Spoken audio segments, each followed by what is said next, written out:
Boa noite, amada Igreja do Senhor. Boa noite você, internauta. Quão bom e quão maravilhoso é estarmos unidos, congregados. Amém? Quem está feliz de estar na casa do Senhor? Eita, só tem fogo vivo aqui. Que nós possamos abrir a palavra do Senhor no livro do profeta Jeremias, capítulo 1, verso 1. Eu peço que o meu amado pastor possa fazer essa leitura, em seguida nos dirige em oração, por favor.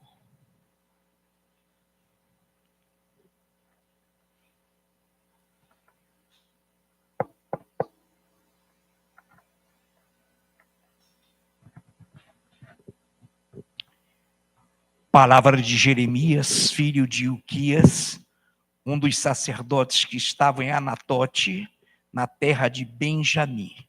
Obrigado, Pai, pela tua presença majestosa, gloriosa entre nós. Obrigado pela liberalidade que concedes ao teu povo para adorar-te, para congregados. Estarmos reunidos aqui, Pai, já desenvolvidos 5 minutos de oração. Tivemos uma tremenda e maravilhosa ministração, tremendos e maravilhosos louvores. E agora, capacita-nos também para que recebamos essa palavra tua vinda do trono, colocada no coração da tua serva, a nossa amada ministra Carla Lobato, já devidamente ungida pelo teu Espírito Santo. E desde já oramos em nome de Jesus. Amém. Amém. Anatote. Os irmãos estavam curiosos, né? Os irmãos ali. É uma cidade que se situava-se a aproximadamente 5 quilômetros de Jerusalém. Uma cidade de sacerdote, depois da conquista de Canaã. Está relatada lá no livro de Josué, capítulo 21, a divisão da terra entre as tribos. Você pode ler em casa depois. Anatote significa resposta à oração. E, como eu falei, Anatote era conhecida como terra de sacerdote e sumo sacerdote. E quem é sacerdote? Os sacerdotes eram descendentes da tribo de Levi, eram responsáveis por todas as coisas santas de Israel, e eles transportavam a arca e as trombetas. Em Êxodo 19:6, se você quiser abrir, diz assim: E vós me sereis reino de sacerdote e nação santa. São estas as palavras que falarás aos filhos de Israel. Então, a vontade de Deus é que seu povo fosse e seja sacerdote, aqueles que carregam a presença de Deus, os que tocam trombeta, que anunciam as boas novas do Senhor.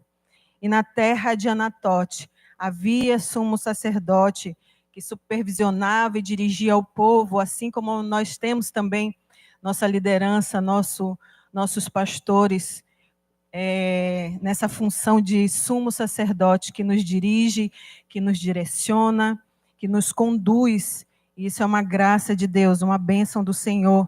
Em 1 Pedro 2,9 diz: Vós, porém, sois raça eleita, sacerdócio real, nação santa, povo de propriedade exclusiva de Deus, a fim de proclamardes as virtudes daquele que vos chamou das trevas para a sua maravilhosa luz. E nós podemos dizer que nós estamos aqui, espiritualmente falando, na casa de sacerdotes, na casa do sumo sacerdote, que é o nosso Senhor Jesus Cristo, hoje, que é o cabeça da igreja, um sacerdote para sempre, sobre nossas vidas, tendo, pois, Jesus, o Filho de Deus, como grande sumo sacerdote, que penetrou os céus, conservemos firmes a nossa confissão. Está escrito em Hebreus 4,14. O sacerdote tem a responsabilidade de alimentar o fogo no altar. Em Levíticos 6, versos 6, capítulo 6. Estou nervosa. Normal, né, pastor? tão nervosa que eu não estou nem achando Levítico aqui na minha vida.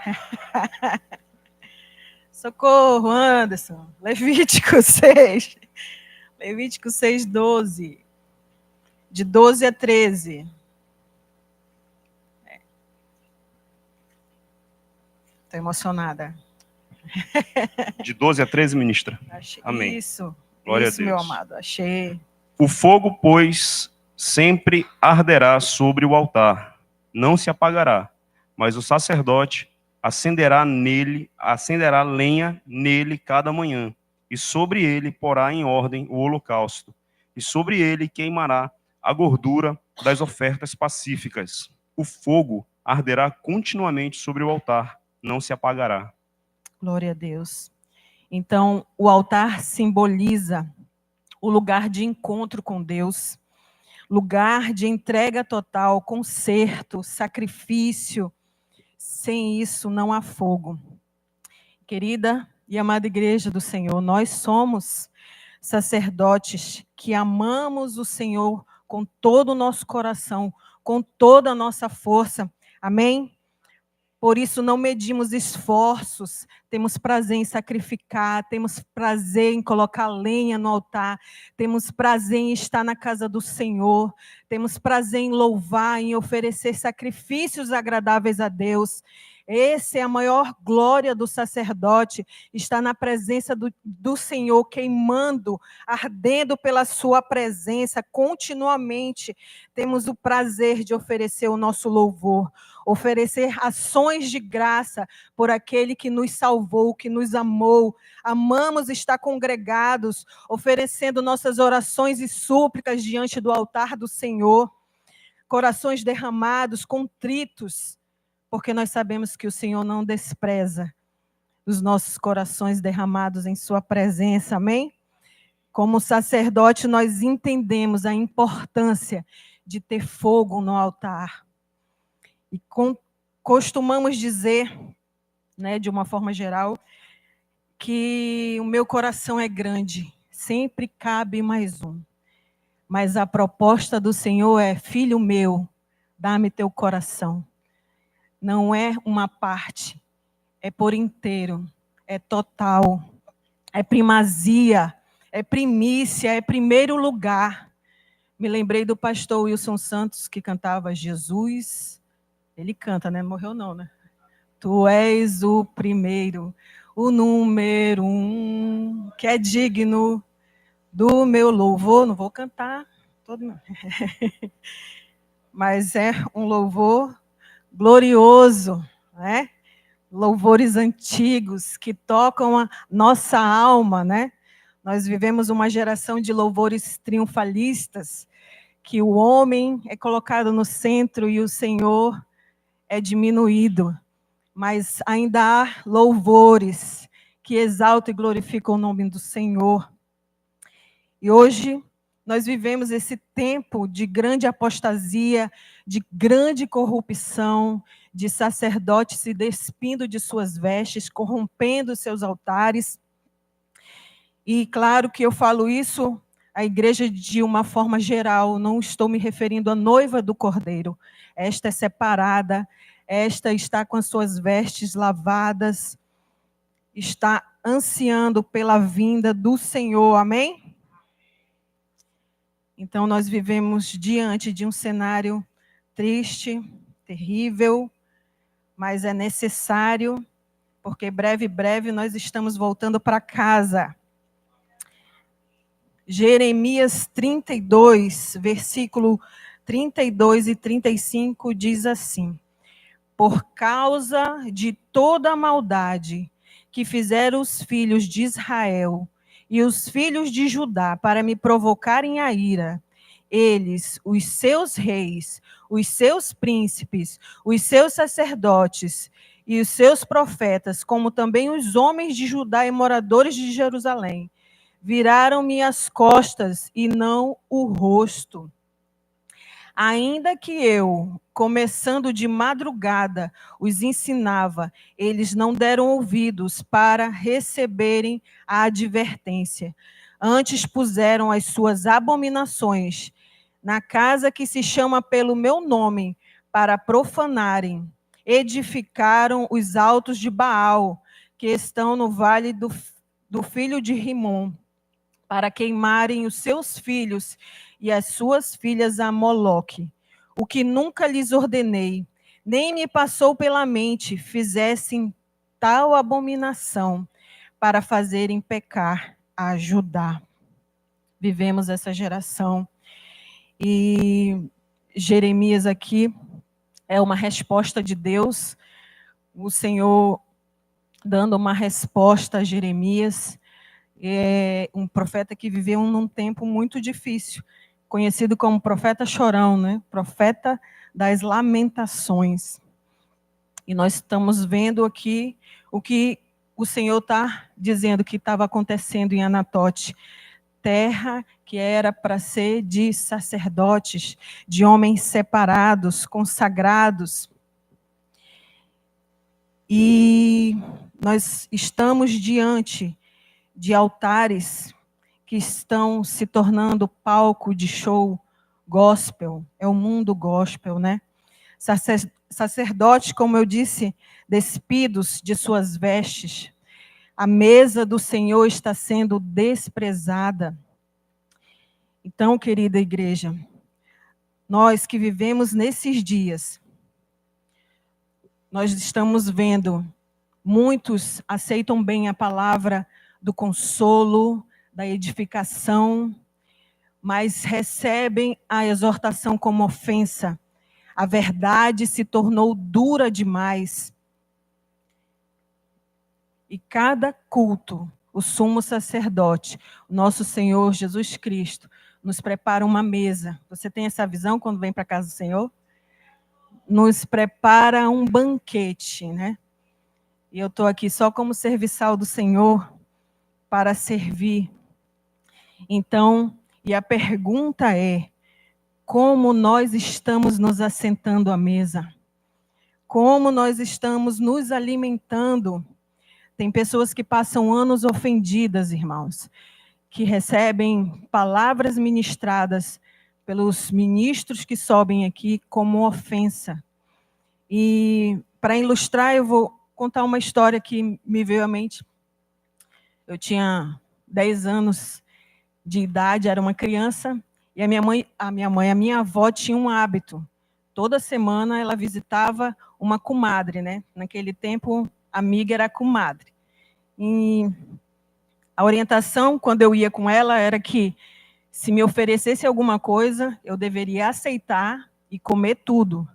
Não podia fazer desfeita. E eu gostava, porque tinha banana frita, tinha bolo, tinha biscoito, tinha coisa que criança gosta, né? Suco, café.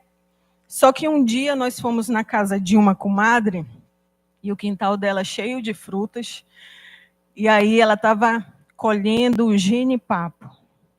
E à época, eu não gostava de genipapo. Hoje eu não tenho mais o paladar infantil, eu como até o que eu não gosto, mas naquela época foi difícil. E ela falou assim, Ira, acabei de colher uns genipapos aqui, vou fazer um suco para a gente. Aí eu olhei para minha avó. Aí ela só olhou, né? Aquele olhar assim que a gente já conhece. Aí, irmão, mas o copo que ela trouxe, não era esse aqui não, que esse daqui deve ter 150 ml.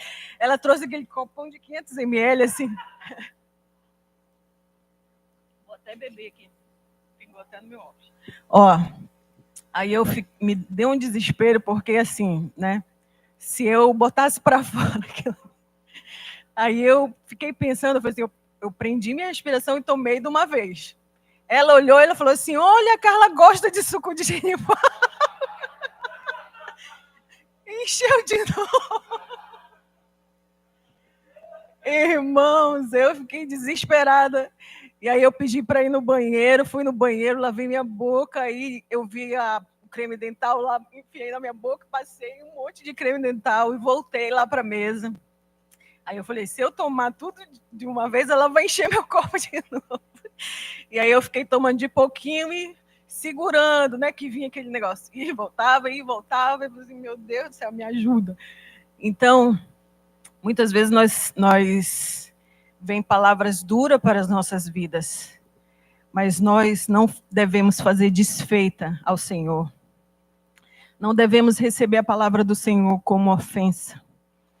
Mas ainda que nos fira, ainda que nos doa, Senhor, obrigada. Eu precisava dessa palavra, eu precisava dessa correção. Me ajuda a mudar, me ajuda nesse processo de transformação. Porque o Senhor não quer que nós vivamos na lei e nem na moralidade. O Senhor quer nos transformar. É uma transformação no nosso caráter. Porque se andarmos na lei, não iremos conseguir, certo? Moralidade é praticamente lei também. Não conseguimos, uma hora ou outra nós iremos cair. E o Senhor quer transformar a nossa mente para que possamos viver essa plenitude que Ele tem para as nossas vidas. E esse exemplo eu coloquei para que nós entendamos que a mesa do Senhor, nós não devemos fazer desfeita. Nós devemos comer tudo que Ele nos oferece, ainda que seja coisas que não nos agradam, no sentido de confrontar a nossa carne, a nossa natureza humana. E esse sumo sacerdote, ele tem cuidado de nós, ele se compadece de nós, das nossas fraquezas, e se porventura, em algum momento, na nossa caminhada com o Senhor, nós nos ofendemos, nós nos ressentimos, e nos encontramos assim até hoje. Hoje é o dia oportuno, hoje é o tempo da oportunidade que o Senhor nos chama para remover as cinzas e colocar nova lenha no altar, colocar a lenha do arrependimento, da confissão, porque esse sumo sacerdote está disposto a derramar fogo sobre nossas vidas e restaurar e inflamar as nossas vidas. Então, a boa notícia que em meio a tanta prostituição, ainda existe sacerdotes que não mancharam suas vestes. Amém? Que estão queimando pelo Senhor. Ainda existe profeta em Anatote, que não se corromperam, que ainda que perseguidos de morte, mas eles ainda levantam a sua voz e dizem, assim diz o Senhor. Então, a terra de Anatote, Jeremias nasceu, cresceu e serviu, e foi lá que o Senhor o chamou. Em Jeremias 1, 4 a 5, diz assim, a mim me veio, pois, a palavra do Senhor dizendo, antes que eu te formasse no ventre materno, eu te conheci, e antes que saíste da madre, te consagrei e te constituí profeta às nações.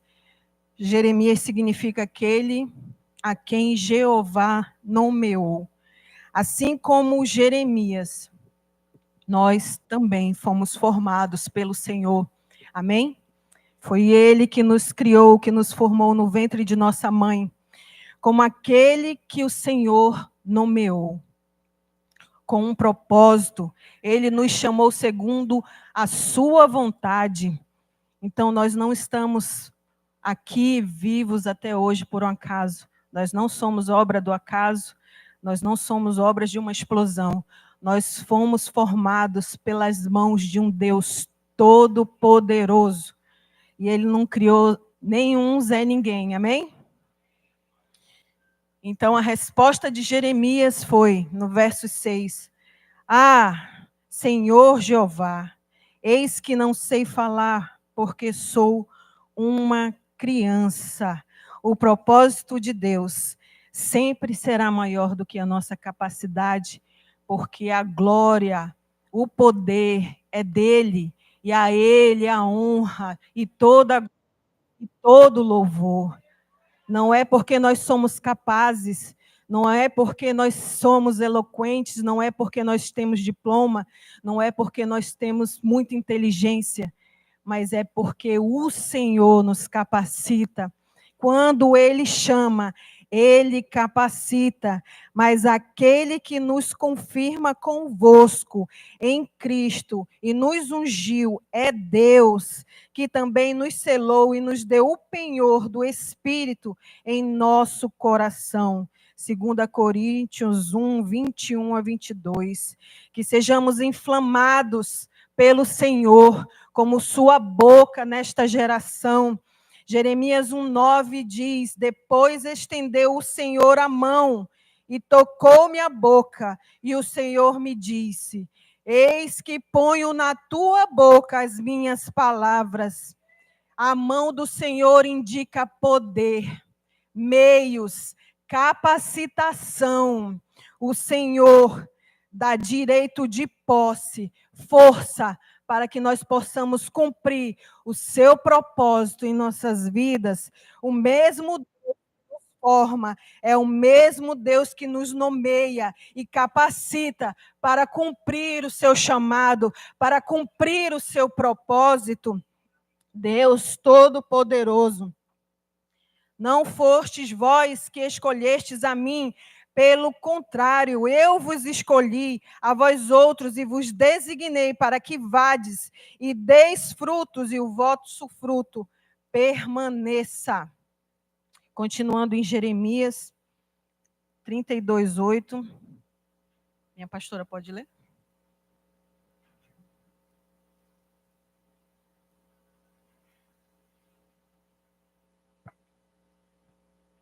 Jeremias 32:8.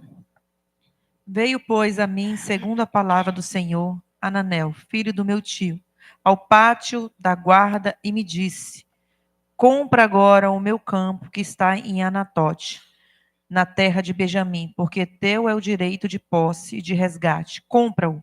Então entendi que isso era a palavra do Senhor. Glória a Deus. Anatote, terra de sacerdote, terra de sumo sacerdote, terra de orações respondidas. Vamos ver muita corrupção nesse tempo. Muitos sacerdotes serão expostos. O que temos visto nos dias de hoje é só a ponta do iceberg de tanta promiscuidade, prostituição, abominações que homens têm feito no altar do Senhor.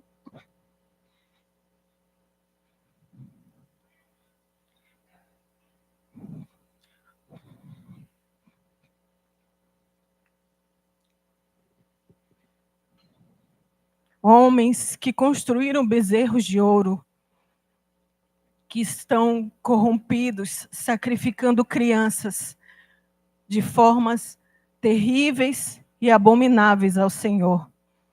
E a ira do Senhor tem se acendido contra este povo. Então, mas eu e você somos os Jeremias deste tempo. Aquele que o Senhor nomeou para pagar o preço por Anatote, aqueles que tocam trombeta, aqueles que carregam a presença do Senhor, aqueles que são inflamados pelo Senhor para proclamar as boas novas do Senhor, ainda que sejamos perseguidos de morte, mas nós não nos calaremos, porque o Senhor nos chamou para essa geração, para não nos corromper, para não nos despir de nossas vestes de sacerdote, para continuarmos queimando na presença do Senhor, trazendo lenha no altar, para que o Senhor nos inflame, para que o Senhor queima, arda em nossos corações nesse tempo. Esse é o nosso Deus, aqueles que dizem assim diz o Senhor, aqueles que pregam a verdade, aqueles que pregam a santidade, o arrependimento, aqueles que não se calam diante da injustiça. Esses são os Jeremias desse tempo, aqueles que não temem os maus, os arrogantes. Nós estamos voltando para casa, irmãos. Eu tenho certeza que você já teve a experiência de passar dias fora da sua casa, e foi legal, foi maravilhoso. Mas quando a gente volta para casa, né? Você diz assim, não há lugar melhor do que a minha casa. Não há lugar melhor do que o conforto do meu lar. Nós estamos aqui só uma viagem, uma passagem.